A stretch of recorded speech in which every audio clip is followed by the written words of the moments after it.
மாட்டுக்கு மொத்தம். அப்போ கூட மோட்டர் முழுகிற அளவுக்கு நின்று போடும்ல. மோட்டர் மட்டத்தில் நின்று போடும்லவா?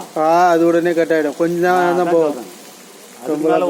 மோட்டர் எவ்வளோ வரும்? மோட்டர் 1/2 அடிக்குது. தண்ணிக்குள்ளே இருக்குமா?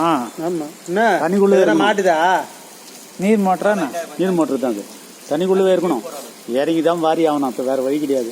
இப்போ நீங்கள் மோட்டர் எதில் செட் பண்ணிக்கிறேன்? அந்த பள்ளத்துலையா? ஒரு சின்னதாக ஒரு பழங்குது, அதை உள்ள உட்காந்துங்குதா? இப்போ தண்ணி போச்சுன்னா மொத்தம் ட்ரெஸ் அங்கே தான் போய் நிற்கும் மோட்டர்கிட்ட. அந்த அளவுலாம் மோட்டர் 1/2 அடிக்கு தண்ணி வந்து 1/2 அடிக்கு மேலே தான் வலிக்கும்.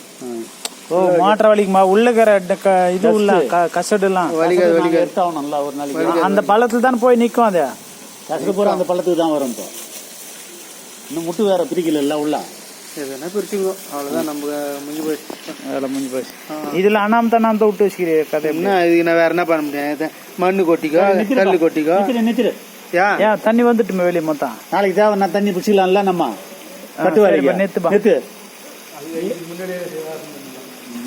தண்ணி வேலை செய்தான்னு பார்க்கணும். நேரா போய் அங்க கொட்டும் இல்ல அந்த தண்ணி, அதை போய் பார்க்கணும்ல. இங்க